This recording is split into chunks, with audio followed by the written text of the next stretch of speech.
The chamber was huge. It was the kind of room that made even tall beings feel small. The walls stretched up so high that the ceiling was almost invisible, and the soft blue light above, around a circular table that could seat 100, the ambassadors of the galactic conclave sat in their places. Some had 4 arms, some had no arms at all, and moved things with their minds. Some breathed gas from small tanks attached to their backs.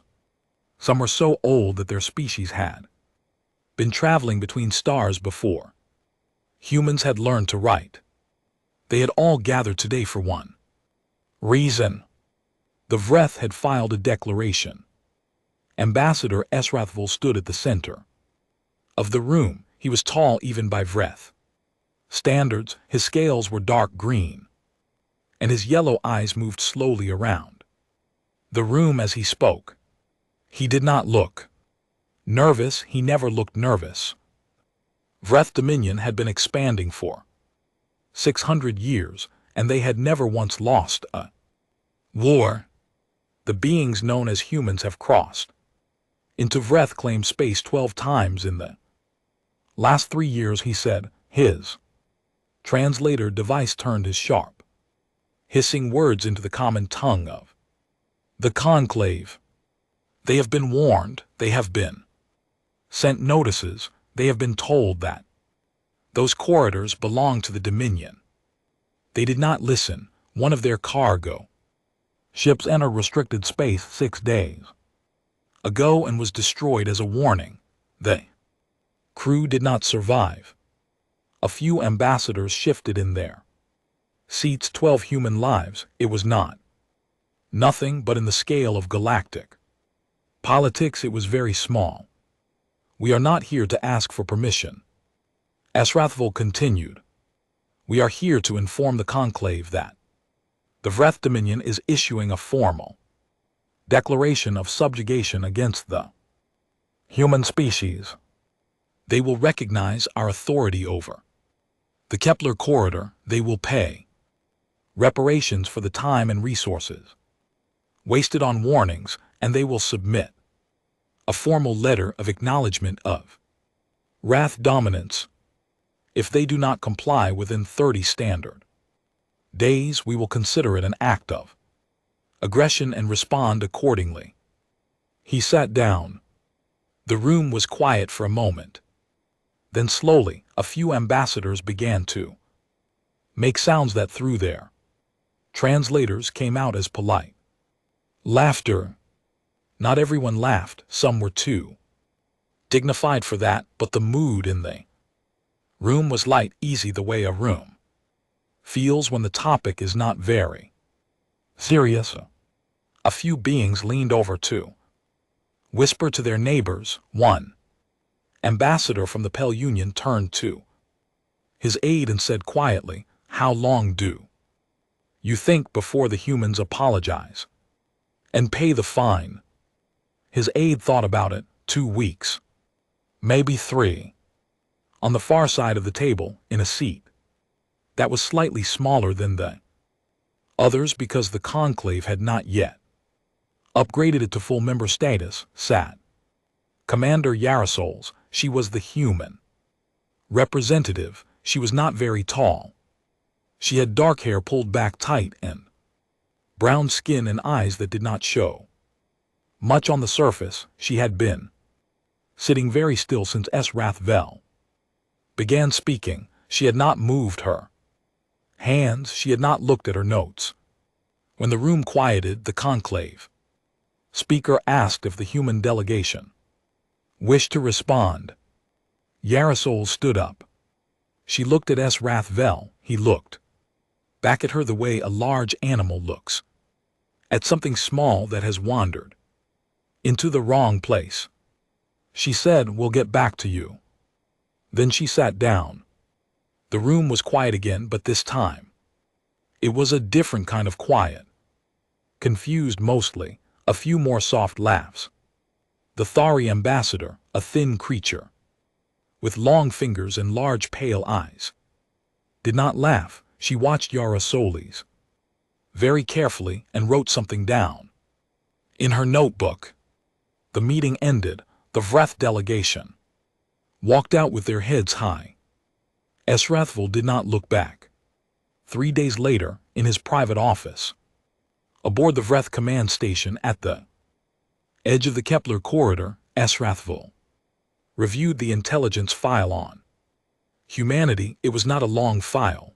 The humans had only been in space for about 90 years. They had a small number of ships, most of them built for cargo and exploration rather than combat. Their weapons used directed energy, which was considered basic technology. Their hulls were not reinforced with the layered shielding that most conclave species used. Their biology was soft, no natural armor, no resistance to vacuum, sensitive to temperature, prone to disease.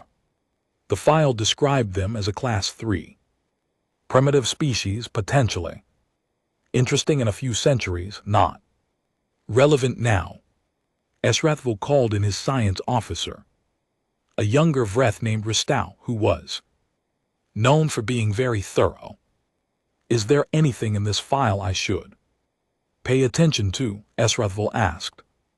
Ristow was quiet for a moment longer than usual. He had the file open on his own screen. He was looking at something near the end of it.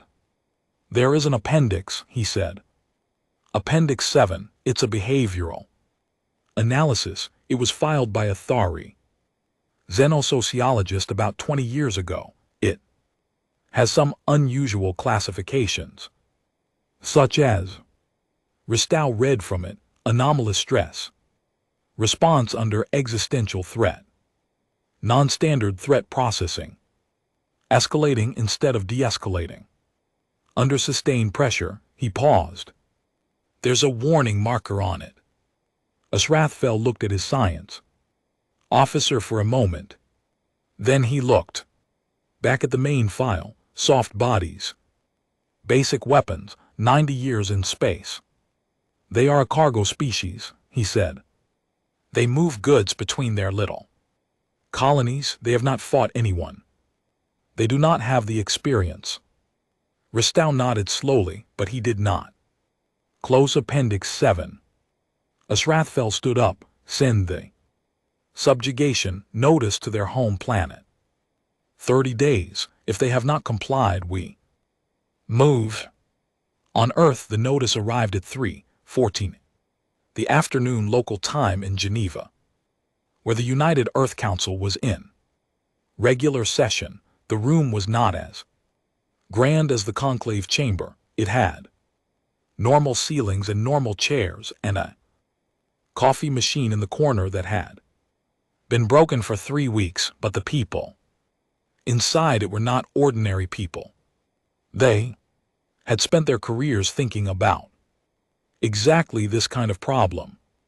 The notice was read aloud, then it was read silently by everyone in the room. Then there was a short silence. General Amara Chen of the Earth Defense Command put down her copy of the notice and said, timeline. 30 days to respond, said the Secretary of Defense.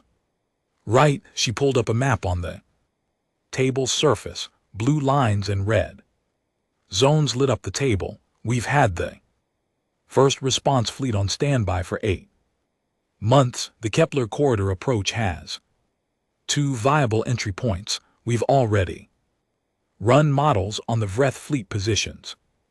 We know where their command station is. Someone at the table said, we haven't tried negotiations.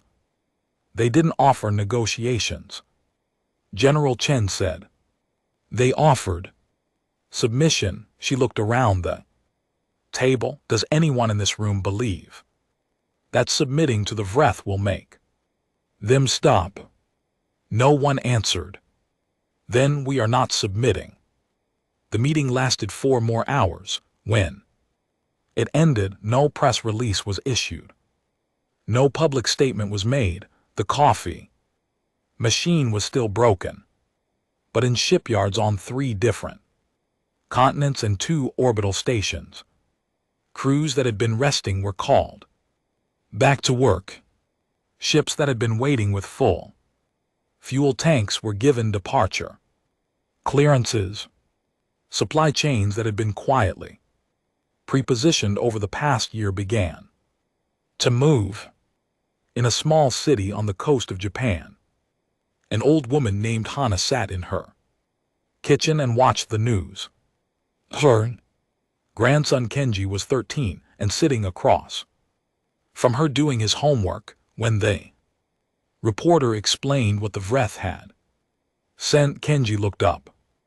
"Are we going to be okay?" he asked. Hana poured tea into her cup and was quiet for a moment. Outside the sea was calm and the evening was orange and quiet. "We'll be fine," she said. "How do you know?" She looked at him. "Because they don't know who they're talking to." Kenji didn't fully understand that. He went back to his homework. On the 14th day, the human first response fleet departed Earth's solar system. It was not a large fleet by Conclave standards, 47 warships, 20 support vessels, and 6 carrier platforms. The Conclave observers who tracked it shook their heads. The Vreth had 300 warships assigned to the Kepler corridor alone.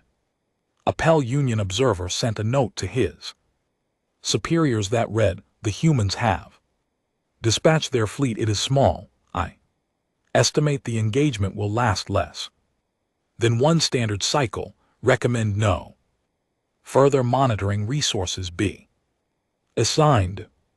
His superiors agreed. On the 17th day, Esrath Vel received a transmission from the human fleet. There was no image, no voice, just text in the common tongue of the Conclave, translated cleanly and simply. It contained 2 things. The first was a set of coordinates. Esrath Vel looked at them and felt something cold move through him, though he would not have called it fear. Coordinates were exact. They were the location of his command station, not approximate, not estimated, exact down to the nearest kilometer. The second thing was a single sentence. "We know where you are." Esrath Vel stared at the message for a long time. Then he called Ristow back into his office. "The coordinates," he said. "How did they get them?"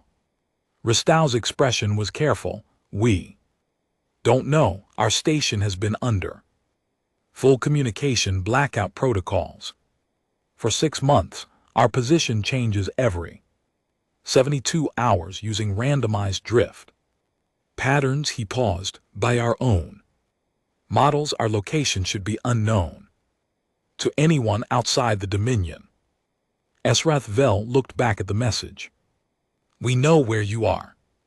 "They're bluffing," he said finally. "It's a psychological tactic. They want us to feel watched." Ristow said nothing. Esrath Vel looked at him. "Say what?" "You're thinking." "I'm thinking," Ristow said slowly, "that I wish I had read Appendix 7 more carefully before today." Esrath Vel turned back to his window and looked out at the stars. The human fleet was out there somewhere, moving through the dark. 47 ships, soft bodies, basic weapons. He told himself again that it didn't matter. But he did not sleep that night. And somewhere in the Conclave's great archive, in a file that no one important had bothered to finish reading, Appendix 7 waited quietly, full of things the galaxy was about to learn the hard way. The first battle lasted 11 hours. By every model the Vreth had run, it should have ended in 3. They had sent 40 warships to meet the human fleet at the edge of the Kepler corridor.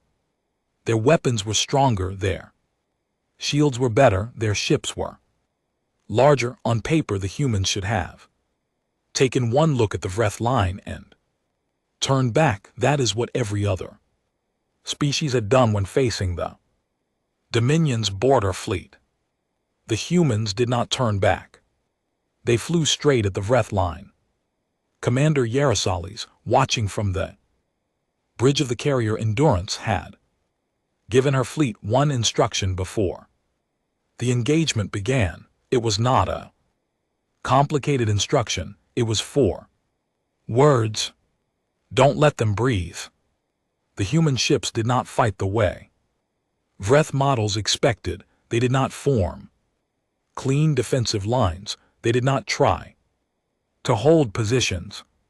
They scattered and moved like something wild, pushing into gaps, splitting apart and coming back together, soaking up fire that should have ended them and still closing the distance. 3 human ships were destroyed in the first hour. Their crews knew they were going to be destroyed before it happened, and they used their final minutes to pull 2 Vreth cruisers out of position, creating an opening that the rest of the fleet poured through. When it was over, the Vreth had lost 19 ships. The humans had lost 9. The conclave heard the numbers and went very quiet. The second battle was worse. The Vreth sent twice as many ships this time. They also changed tactics, using long-range fire to try to keep the human fleet at a distance. It worked for a while. Human ships took heavy damage. 2 carriers went dark. The Vreth commander, a senior officer named Drunville, transmitted a victory report back to Esrathville after 2 hours, saying the humans were breaking. The report was premature.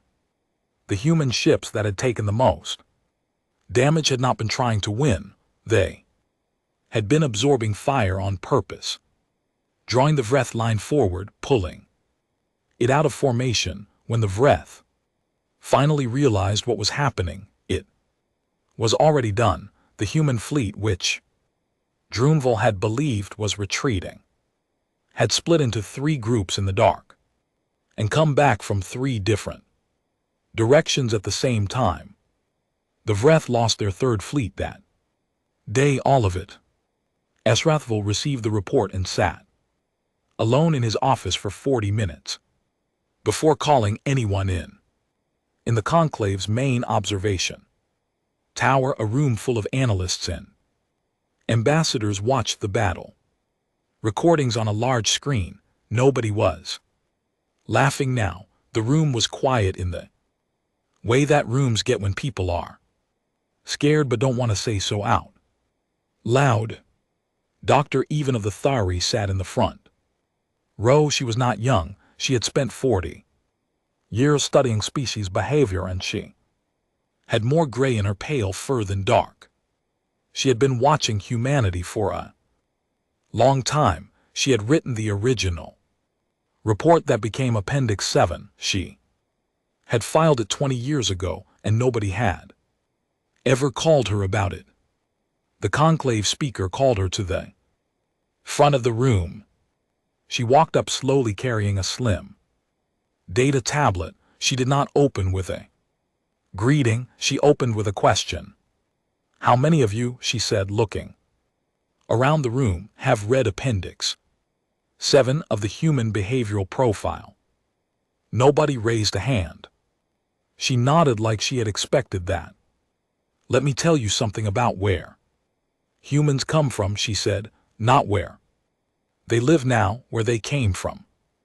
Their home planet Earth is not a gentle place. It never was. For most of their evolutionary history, humans were not the top predator. They were prey. They were hunted by animals much larger and stronger than them. They survived cold, disease, drought, floods. They survived all of it without the natural armor that most species develop. No thick hide, no venom, no speed advantage. They had brains, and they had each other. She pulled up an image on the screen behind her. It showed the long record of human history compressed into a timeline. They also had enemies, she said, many of them, and those enemies were not always other animals. For most of their history, the most dangerous thing to a human was another human. They spent thousands of years fighting wars against themselves, not small conflicts, large ones, wars that covered entire continents, wars fought with fire and metal, and later with weapons powerful enough to destroy whole cities in a single moment. The room was very still. They did not break, Doctor even said. They never broke. Every time something pushed them to the edge, they pushed back harder. They adapted. They invented new weapons. They changed their tactics. They learned that is not a normal response pattern. Most species, when faced with overwhelming force, have a hard limit, a point where survival instinct says stop, yield, live. Humans have that instinct, but they also have something on top of it, something that activates when the threat is large enough.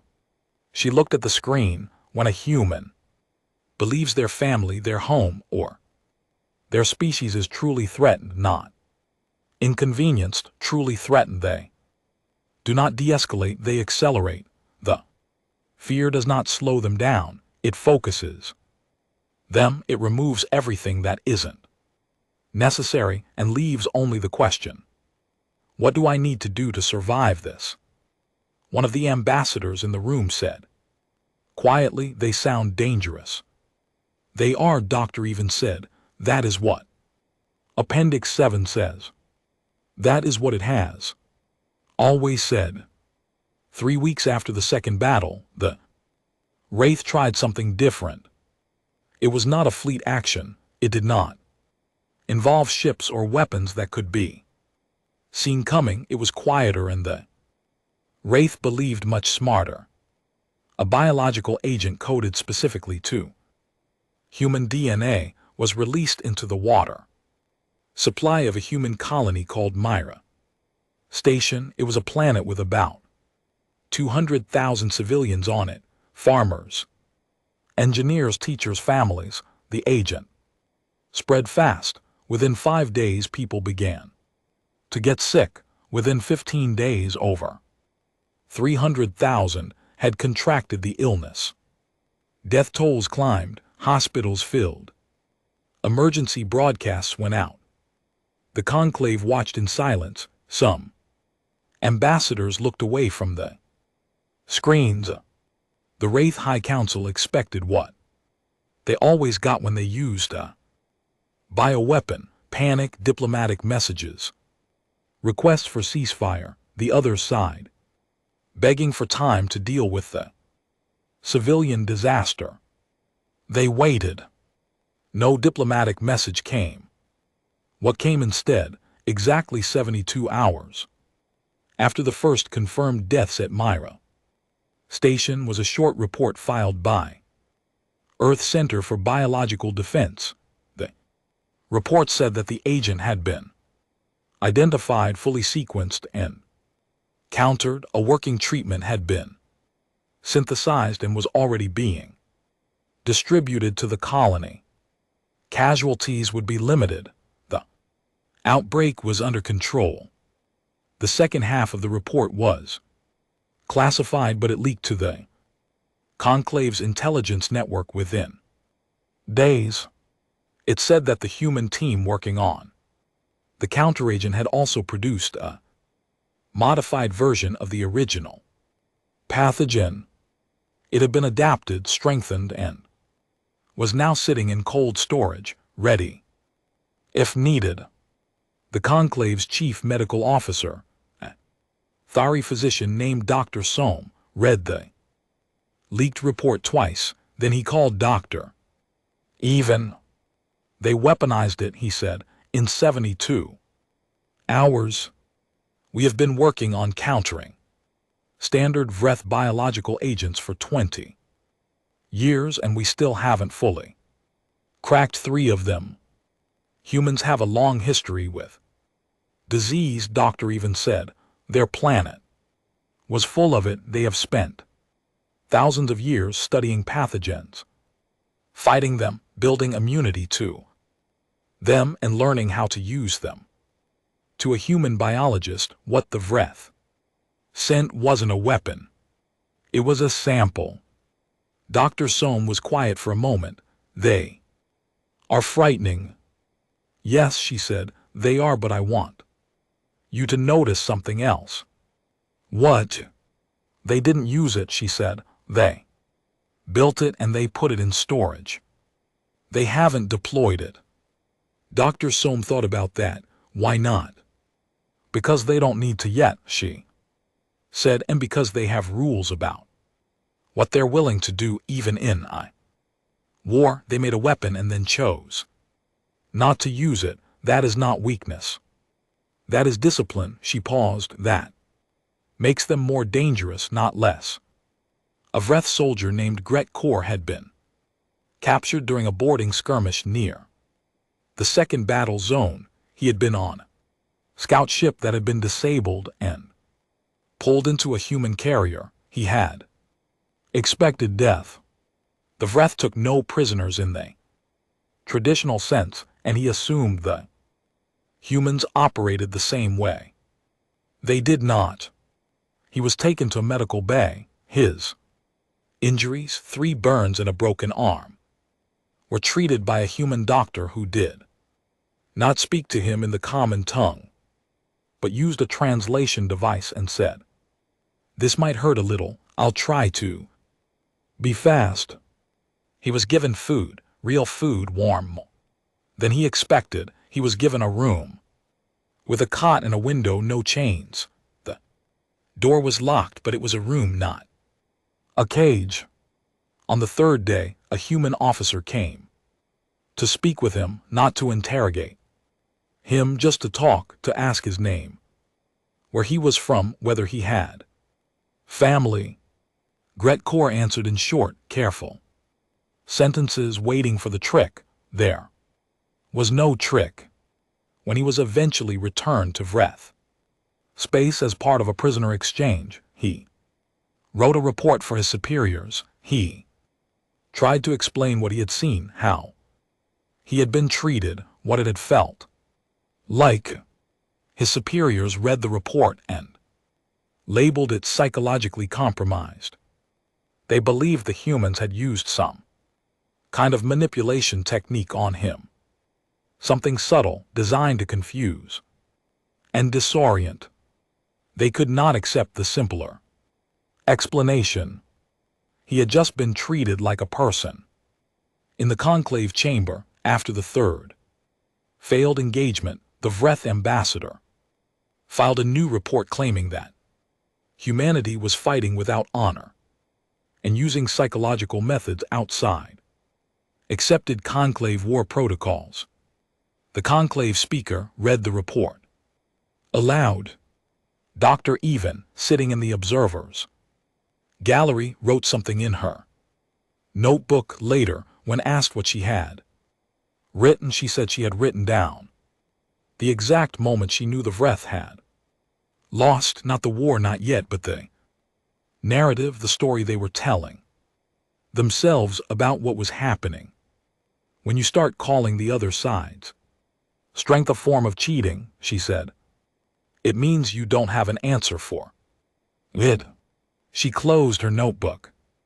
Outside the station, somewhere in the dark between the stars, the human fleet was moving again. Quiet, patient, already thinking 3 steps ahead. While the fleet fought, the diplomats traveled. It was not something the conclave had expected. Most species, when they were at war, focused on the war.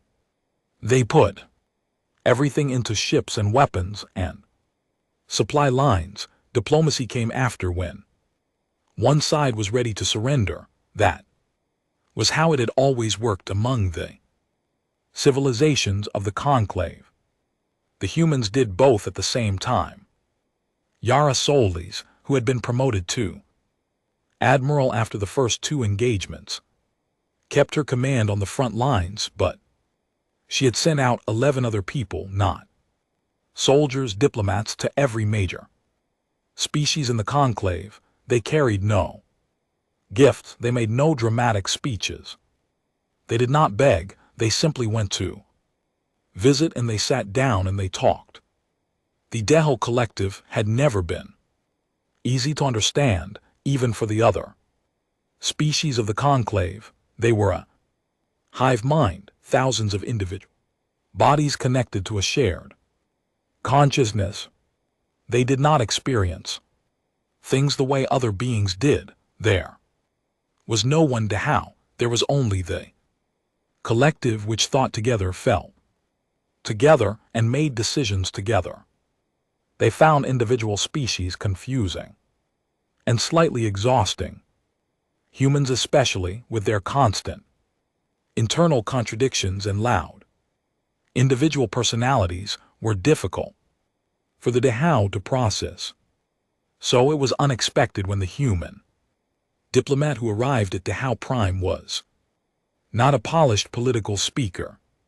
She was a woman named Commander Yuki Tanaka, who walked into the central communication chamber, a vast room full of pale light where the collective interfaced with visitors, and sat down across from the Dehao's communication node without saying a word for almost 3 minutes.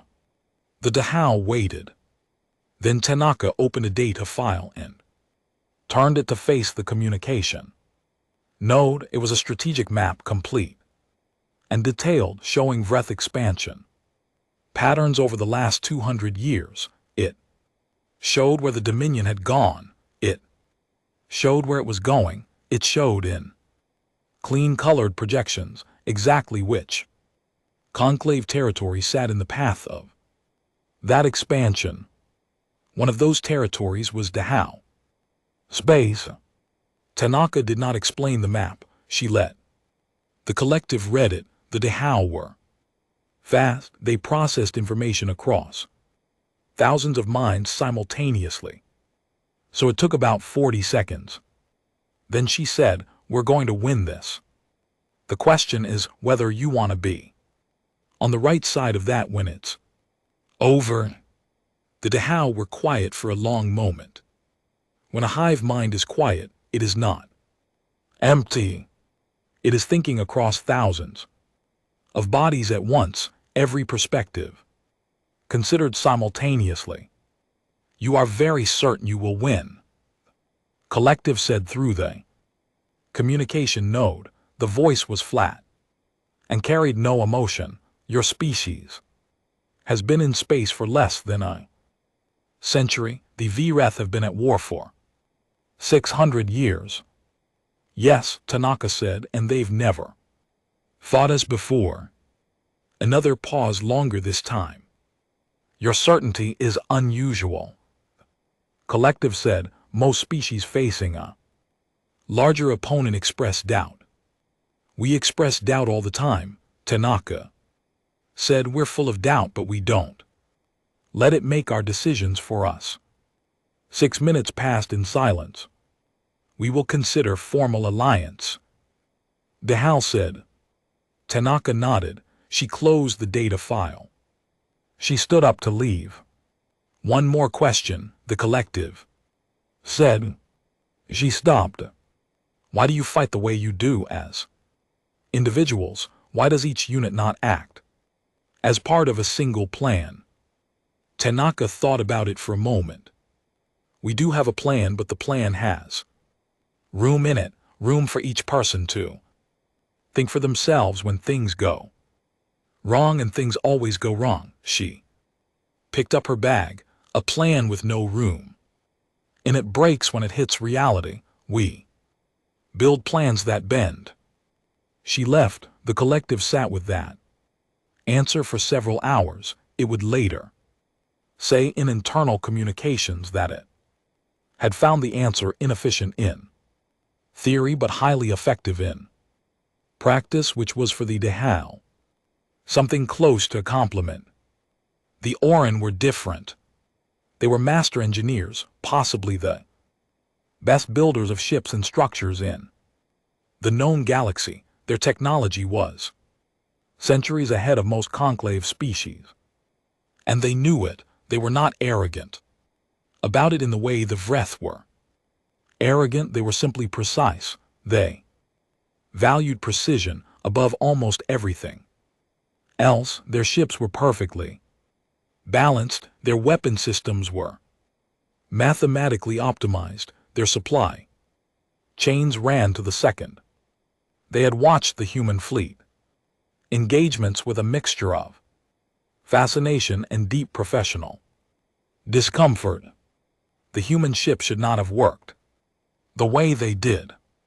By Orin engineering standards, human vessels were poorly balanced, overstressed, full of redundant systems that added weight and frequently repaired with materials that had not been designed for the purpose.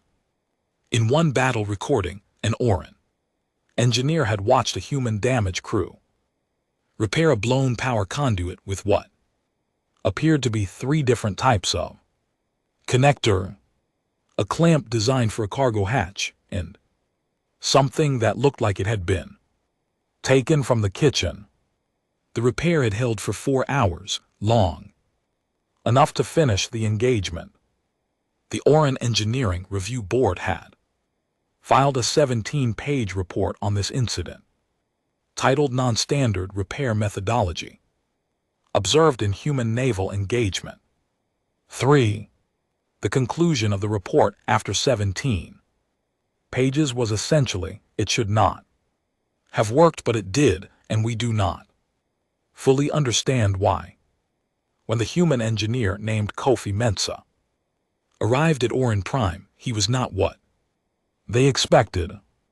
He was a short man who talked fast and carried a battered personal tablet covered in handwritten notes. He had been told to try to secure an engineering partnership. He had decided the best way to do that was to be honest.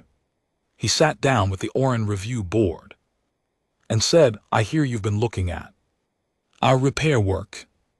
The board's senior engineer, a tall, silver-skinned Orin named Architect Ven, said, "We have. It is deeply irregular." "It is," Coffee agreed. "We know it's not perfect, but in the field, perfect isn't always available, so we use what's there." Ven showed him the 17-page report. Coffee read the conclusion and nodded. Yeah, that conduit repair was sloppy. But it was also 4:00 in the morning. The ship was taking fire. The right parts were 3 decks down and full of smoke. And the engineer who did it had been awake for 20 hours. He shrugged. She kept the ship alive long enough to finish the fight. We can argue about whether it was elegant later. The Orin board was quiet. The reason our ships hold together under conditions they shouldn't, Coffee continued, is because we build redundancy into everything. Backup systems, crossover connections, workaround options. Not because we're bad engineers, because we assume things will break. We plan for the break, not just for the ideal. He pulled up schematics of a human carrier on his tablet and slid it across the table to Ven. Your ships are better than ours in almost every category. They're faster, more efficient, better shielded, but there's one thing your designs don't do. Well, Ven looked at the schematics. What is that? Survive badly, Coffee said, when your ships take damage outside expected parameters. They fail in ways your models didn't predict, because your models assume the damage fits within a certain range. Ours assume it probably won't. He leaned forward. We could help each other. You make our ships better. We help you make yours more survivable. Vin stared at the human schematics for a long time, the redundant systems, the crossover connections, the layers of backup power, all of it so wasteful by Orin standards, so heavy, so inelegant. But in engagement after engagement, those inelegant ships had kept fighting. When they should have stopped, you would share your engineering principles with us, Vin asked. We'd work on it together, Kofi said. That's what we do, we share, we build things with people. The partnership was agreed on by the end of the day. It was the beginning of something that would change shipbuilding across the conclave for a generation, though neither of them knew that yet. The Vreth, watching the human diplomatic activity, decided to put pressure on neutral species. They used trade, threats, political leverage, and in 2 cases quiet coercion to convince 3 smaller conclave members to block human supply routes in their territory. It worked, or it appeared to. When the supply blocks went into effect, the human diplomatic team reported back to the United Earth Council with a simple summary, as expected. Attached to the summary was a logistics report showing supply routes that had been built 6 months ago, before the war began, running through different channels that the Vreth had not been watching because no one had thought to watch them. When the conclave's logistics observers saw the secondary routes, there was a long silence in the review room. One analyst, a young Pell officer, said out loud what everyone else was thinking. They planned for the block. A senior analyst nodded slowly. They planned for it before the war started, before the Vreth even filed the subjugation notice. Nobody in the room said anything else. For a while, Dr. Even, who had been present, walked out of the room and went back to her office and opened her file on human strategic culture. She flipped to a section she had written years ago and underlined a single sentence. It read, humans prepare extensively for scenarios they believe will never happen. They call this contingency planning. It is not pessimism. It is a survival strategy bred over thousands of years of being surprised by a world that did not care whether they were ready. She closed the file. Outside her window, in the deep black, between the stars, a Vreth fleet was repositioning again, looking for the human supply lines it had expected to. Good. It would not find them. The lines were already elsewhere, quiet and humming, carrying everything humanity needed to keep fighting. There was one other thing that happened in this part of the war, and it did not make the formal reports. A human carrier group, 8 ships, one of the mid-range task forces, went silent near the outer edge of Vreth territory. No transmissions, no signal. Vreth scanners swept the area and found nothing. The carrier group was listed as missing in the conclave intelligence feeds. The Vreth assumed it had been destroyed. 3 weeks later, a Vreth supply depot deep inside their own territory was destroyed. Then a communications relay station, then 2 fuel refineries. The attacks came from inside Vreth space. Not the border, not the edges, but deep inside, from behind their own lines. It took the Vreth 4 more days to understand what had happened. The human carrier group had not been destroyed. It had navigated through the Vreth debris field, a belt of shattered rock and dead satellites 400 km wide, officially classified as impassable by flying each ship through it manually, one at a time, with engines reduced to minimum power in near total silence, guided by nothing but the skill of their Pilots and hand-drawn maps built from old survey data. It had taken them 11 days to get all 8 ships through. When Ease Wrathful received the report, he did not speak for a very long time. He thought about the debris field. He had been using it as a natural barrier for years, confident that no one would attempt it. Every simulation said it was suicide. Every model agreed. He picked up the report on the human carrier group and read it 3 more times. Then he went to find Ristow. The appendix, he said. Read me the section on human persistence. Ristow, who had now read Appendix 7 twice in full, found the section without looking. He read it out. Humans demonstrate a non-standard relationship with the concept of impossibility. When presented with a task assessed as impossible or near impossible, a significant portion of the human population treats the assessment as a challenge rather than a conclusion. This response appears to be culturally reinforced across most human societies and is particularly concentrated in military and exploration contexts. Ease Wrathful listened to the words. Near impossible, he said quietly. Yes, Ristow said. Ease Wrathful looked out at the stars. They didn't do it because it was possible, he said slowly. They did it because it was the only option they had left. Ristow said nothing. He did not need to. The war entered its 2nd year. This was the part that no one in the conclave had expected. Most wars between conclave species ended in 1 year or less. One side overwhelmed the other. Terms were discussed, reparations were paid, and life continued.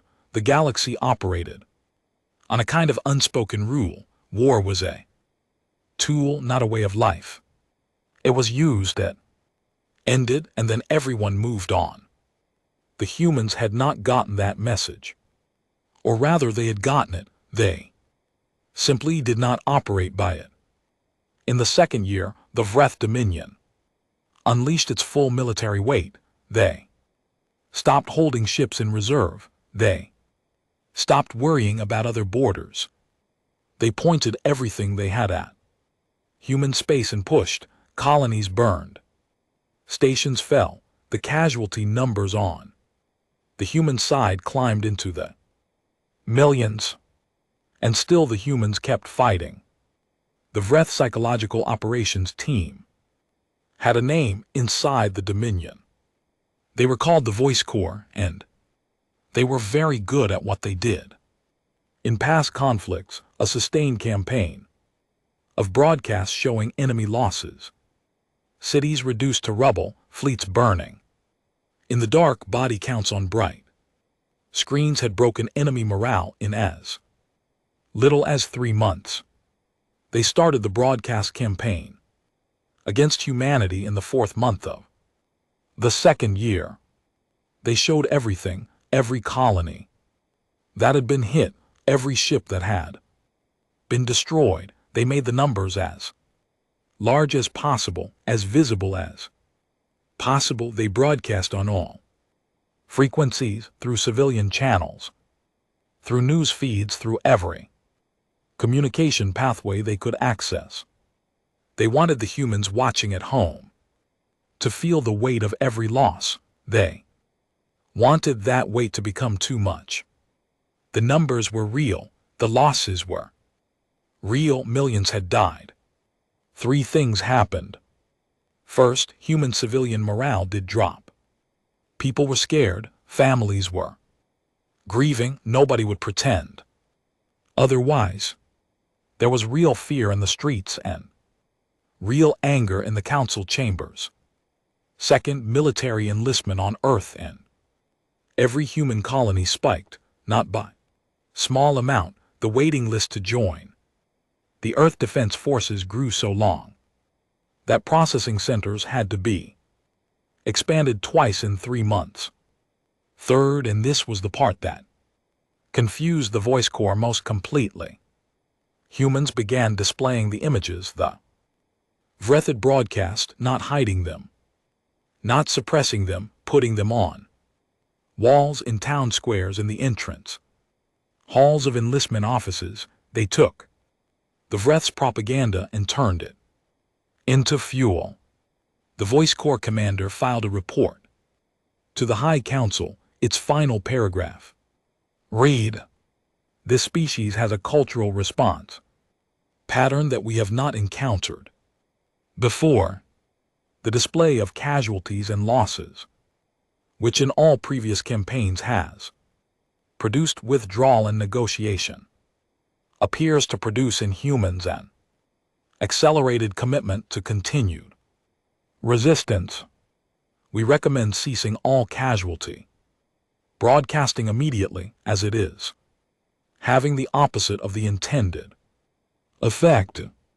The High Council approved the recommendation. The broadcast stopped. By then it was too late. The images were already on the walls. Dr. Even had been asked to address the conclave full assembly again. This time the room was not half empty with board ambassadors, it was full. Every seat taken. Standing room along the walls. The conclave had in the last year moved past curiosity and confusion into something quieter and more serious. She did not begin with the present, she began with the past. She put a timeline on the screen behind her. It started about 10,000 years ago and moved forward to the present day. Along the timeline were markers, small red points, each one representing a major conflict in human history. There were a lot of markers. They came very close together in some periods. This, she said, is what humans did before they came to space. The room looked at the timeline. These are not small border disputes.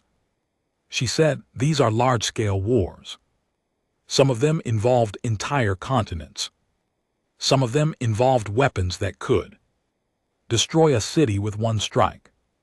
In one period of about 40 years, humans fought 2 separate global-scale wars, rebuilt their civilization between them, invented nuclear weapons, and then spent another 50 years in a state of near constant tension where both sides pointed those weapons at each other and did not fire, not because they didn't want to, they very much wanted to, but because they were disciplined enough not to. One ambassador said from the back of the room, they did all of this to themselves. Yes, Dr. Even said, over and over. And every time they rebuilt, every time they were knocked down, they stood back up, not because their biology is special, not because they have some physical advantage, but because they have a culture built around one idea. She paused. The idea is we will still be here tomorrow. She turned off the timeline.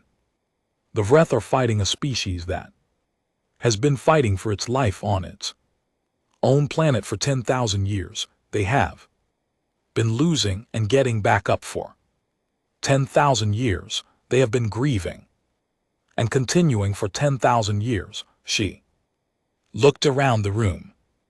The Vreth expected them to reach a breaking point. There is no breaking point. There is only the next morning and what they do in it. The room was completely silent. I want to be clear, she said. I am not saying humans are invincible. They can be beaten, they can suffer, they can be hurt very badly. What I am saying is that hurting them is not the same as stopping them, and if you hurt them enough, you will not slow them down. You will make them permanent. In the 3rd month of the 2nd year, a Vreth fleet destroyed the human generation ship Callisto. A generation ship was not a warship. It was a slow, large, fully civilian vet, built for the purpose of carrying families to new colony worlds. The Callisto had been traveling between two human colony systems carrying 4,000 people. Most of them were families. More than 1,000 of them were children. The Vreth fleet that destroyed it knew what it was. It was not an accident. It was a choice, the same kind of choice that had produced the bioweapon. The Voice Corps had advised it, a strike on a civilian target large enough to be undeniable, intended to send a message about what humanity stood to lose if the war continued. The message was received, but not in the way the Voice Corps intended.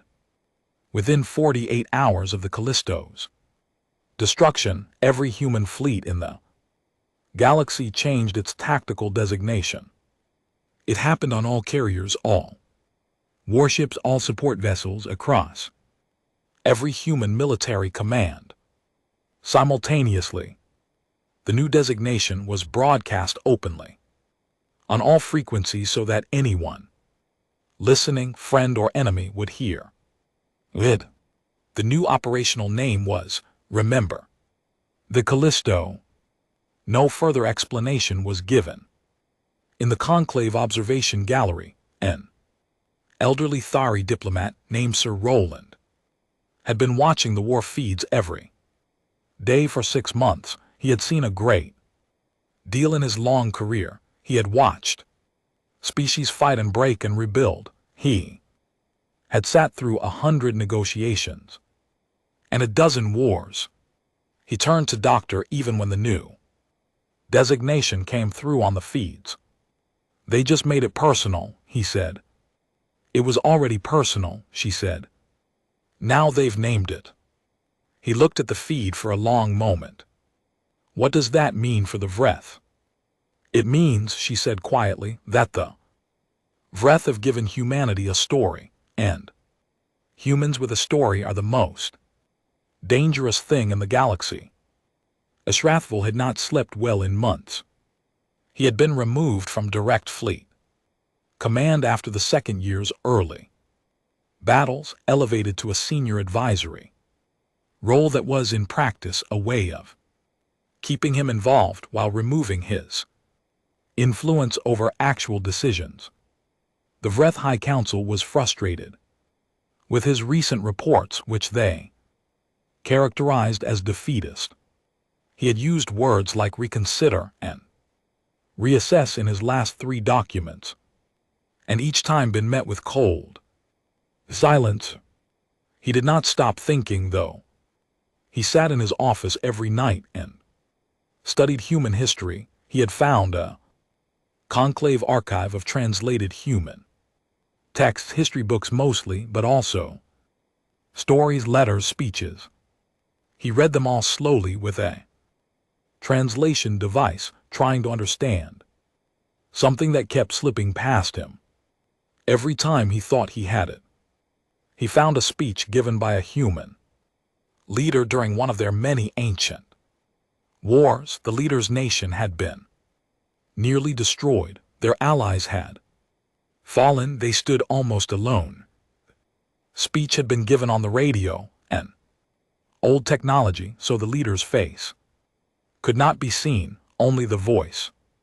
The translated words read, "We shall fight on the beaches, we shall fight on the landing grounds, we shall fight in the fields and in the streets, we shall fight in the hills, we shall never surrender." As Wrathful read it 3 times, he did not understand the speech's tactics. He understood it as something else, as a kind of declaration that was not addressed to the enemy at all. It was addressed to the speaker's own people, to remind them of who they were, what they were made of, what they had decided to be. He thought about the Callisto. He thought about the broadcasts the Voice Corps had tried and failed. He thought about the carrier group that had flown through an impassable debris field because there was no other option. He pulled out the document he had drafted 3 months ago, the one titled Reconsideration, and opened it. He began to write again. This time he did not use careful words. He wrote what he actually believed, directly without softening it. He wrote, "We cannot win this war. We have already lost it. The question is not whether we will lose. The question is how much we are willing to destroy in the process of learning something we could have learned by reading a file." He sat back and looked at what he had written.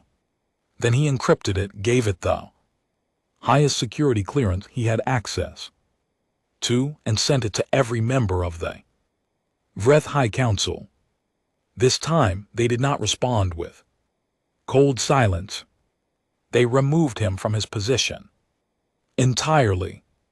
2 days later, the High Council approved an enormous new fleet action, the largest single military deployment the Dominion had made in 2 centuries.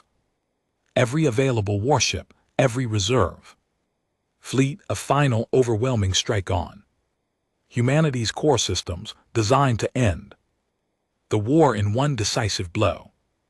Israfel sat in his new, smaller office, no window now, no view of the stars, and read the deployment order.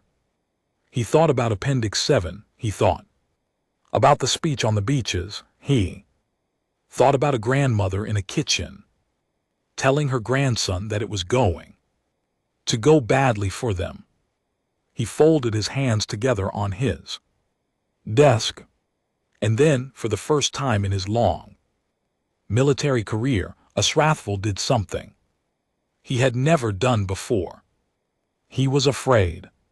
Not for the Dominion, not for the war or the politics or what would happen to his career. He was afraid for his people, because the High Council had just pointed a fleet at a species that had been preparing for exactly this moment. For 2 years, a species that planned for things they hoped would never happen, a species that, when hurt badly enough, did not break. They accelerated, and the fleet was about to hurt them very, very badly. The Vreth called it the final drive. 712 warships, plus support vessels, plus carrier platforms, the largest assembled fleet the Dominion had put into space in over 200 years. It was, by any measurement, an overwhelming force. Even the Conclave's most senior military analysts, who had spent 2 years watching humanity perform the impossible, looked at the numbers and went quiet.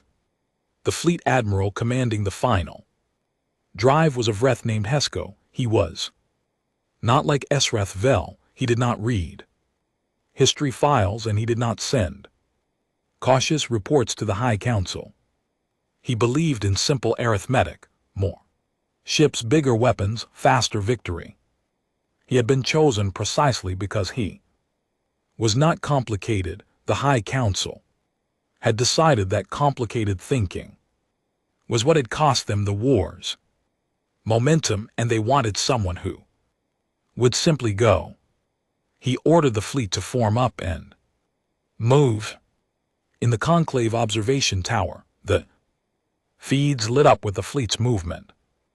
Ambassadors and analysts crowded the screens. The final drive was not being done quietly. The Vreth wanted it known. They wanted the Conclave to watch. They wanted humanity to see what was coming. Dr. Even was there. She watched the fleet assemble, and then she sat down very calmly and began to write in her notebook. Sir Roland, the elderly Thari diplomat, sat next to her. "You don't look worried," he said. "I'm not," she said. 700 ships. Yes, she kept writing. "You believe the humans are ready for this?" She looked up from her notebook. "I believe the humans have been ready for this for 2 years. I believe they have Been waiting for this, and I believe that fleet is about to walk into the most carefully built trap in the history of this galaxy. Sir Roland looked at the screens. How can you be certain? She put down her pen. Because that's what humans do when they know something is coming. They don't run away from it. They use the time to prepare, and the one thing they have had in the war is time. She picked her pen back up. Vreth spent 2 years trying to overwhelm them. The humans spent 2 years getting ready. The trap did not look like a trap from the outside. The human fleet that moved to meet Hesco's final drive was smaller, visibly smaller, 160 warships plus the DHAL Allied vessels and 3 Orin-built support carriers, which gave the humans certain engineering advantages they hadn't had before. To any observer watching the numbers, it still looked lopsided, 700 to 160. Even with the Allied additions, Hesco saw the human fleet on his screens and allowed himself a moment of satisfaction. He had expected them to bring more. This was going to be simpler than he thought. He ordered the attack. What happened in the next 4 hours was not a battle in the traditional sense. It was a demonstration. The human fleet engaged the front edge of the Vreth formation while doing something that at first made no tactical sense. The engagement was light. Contact was brief. The human ships pushed in, fired, and pulled back, keeping the Vreth formation moving forward, always forward toward a specific region of space near the edge of the Kepler corridor. Hesco pressed harder. He ordered more speed. He could see the human line bending, pulling back, seemingly about to break. Then his comms officer said in a very strange voice, "Admiral, the supply stations are." Hesco turned. On his secondary screen, the Vreth supply network across the entire Kepler corridor had gone dark. Not one station, not 2, all of them. 17 supply depots, 8 fuel relay points, and 4 ammunition platforms. All offline simultaneously, all at the same moment.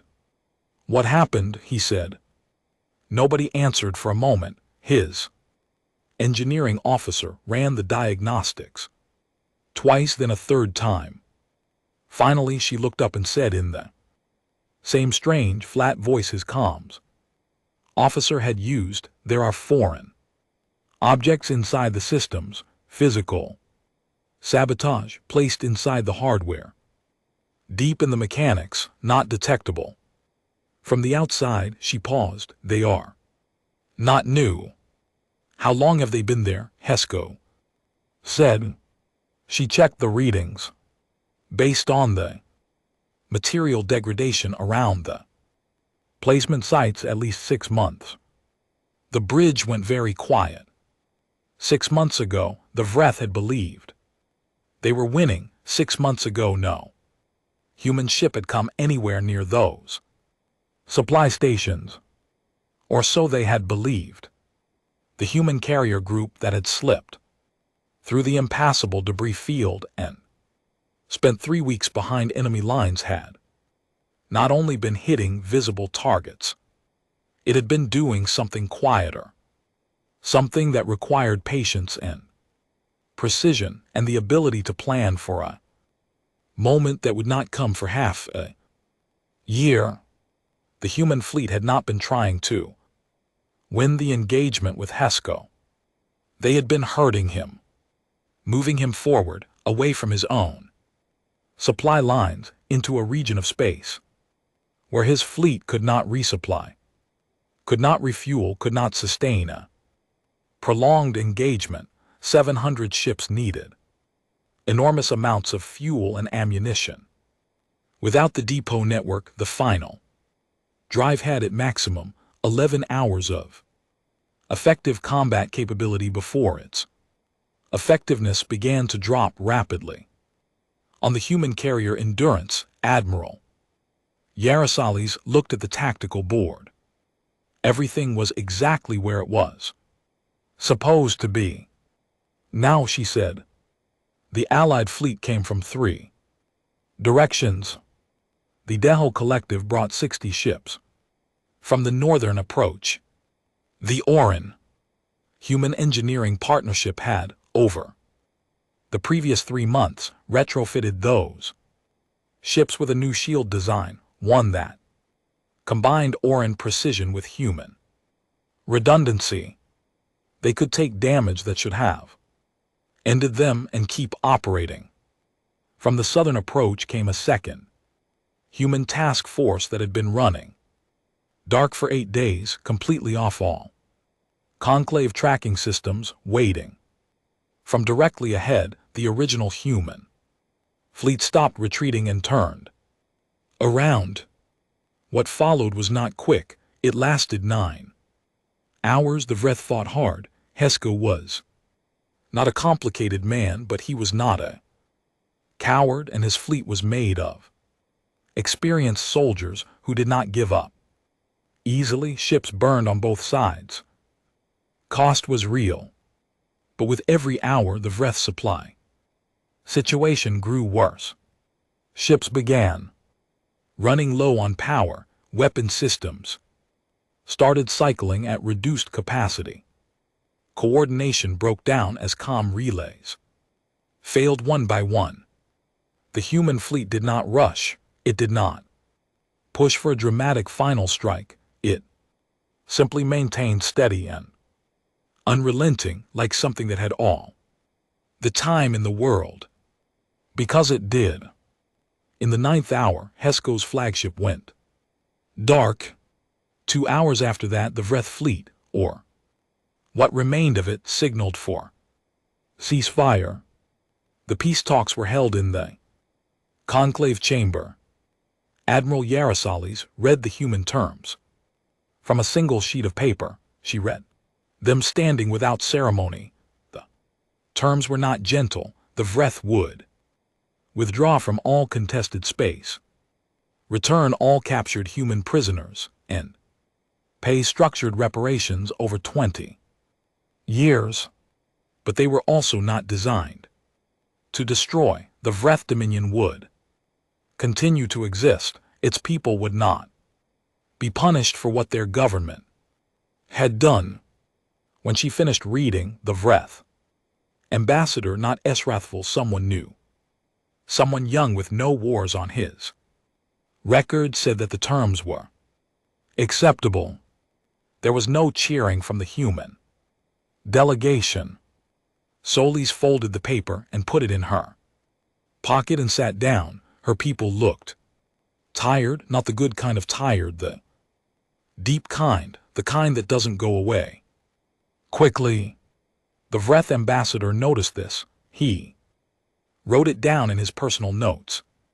Later that night, he wrote they did not celebrate. They looked like people who had been carrying something very heavy for a very long time and who had finally been allowed to set it down. But they did not look happy about how far they had carried it. Dr. Even was asked to give one final address to the conclave. She took her time getting to the podium. She looked older than she had 2 years ago. Everyone in the room did. The war is over, she said. The humans won, but I am not here to celebrate that. I'm here to ask the conclave to think carefully about what we all just witnessed. She looked around the room. We have spent 12,000 years building this conclave on the principle that war is primitive, that intelligent species should resolve conflicts through diplomacy, economics, and negotiation. That principle is not wrong, but we applied it incorrectly. We assumed it was universal.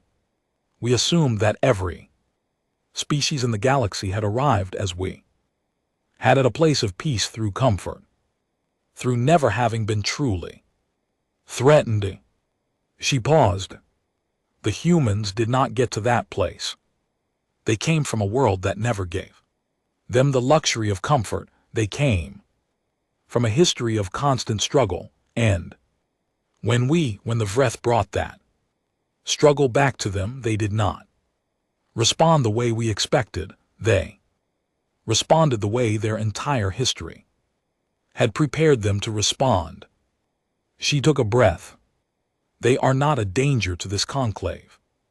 I want to be clear about that. They have allies now. They have shown in this war that they value friendship, that they treat prisoners with dignity, that they build rather than destroy when given the choice.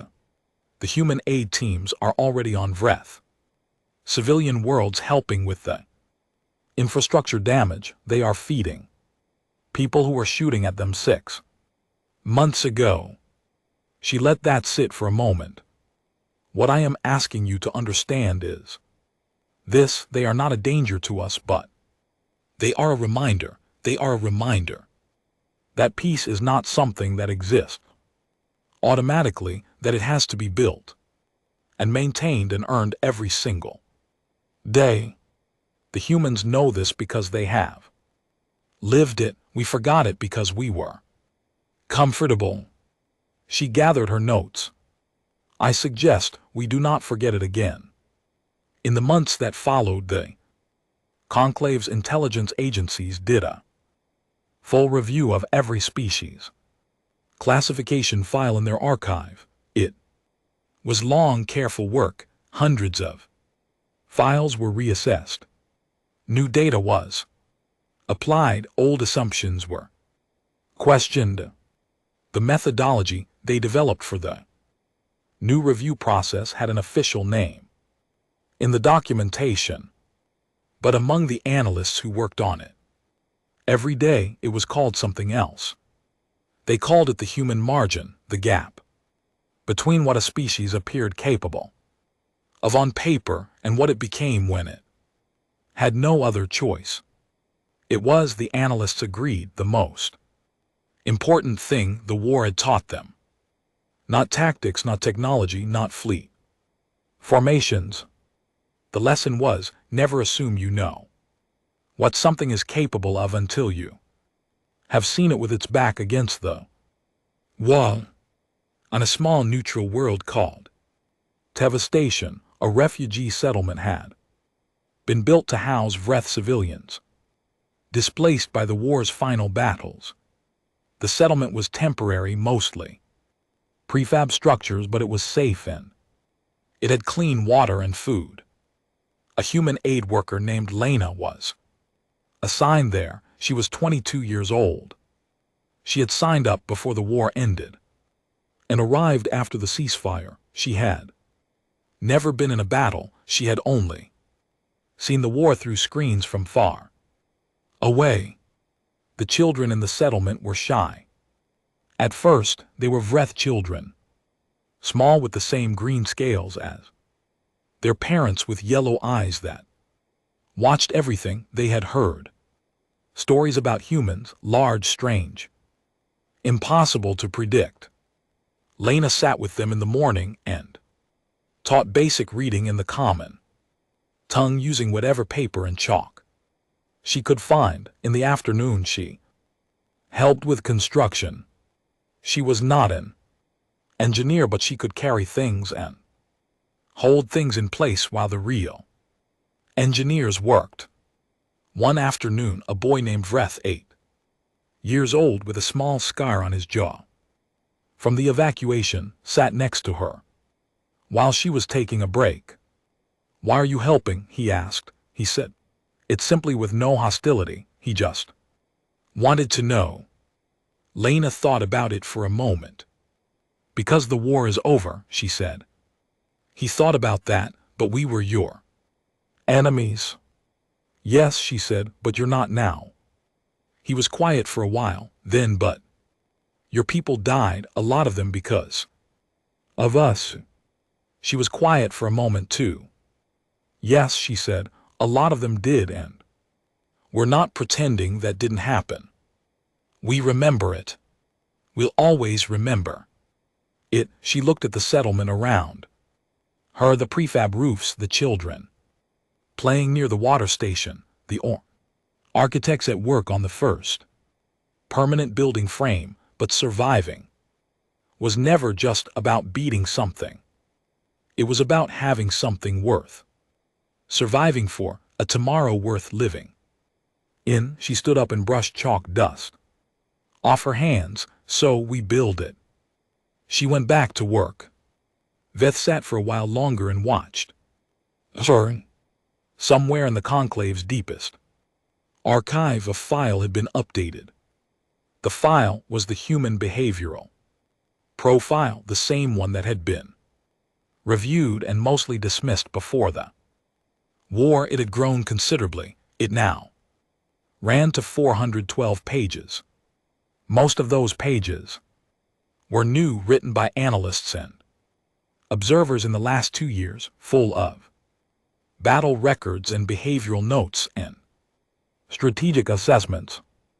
At the very top of the file, someone had added a new header. It was printed in the conclave's 17 official languages, one after another, so that there could be no confusion. It read, "Do not engage without full review." Below that, in small, plain letters in human script, written by hand by some unknown person, an archivist, an analyst, a soldier nobody ever found out, were 4 more words. They read, "They warned you, you laughed.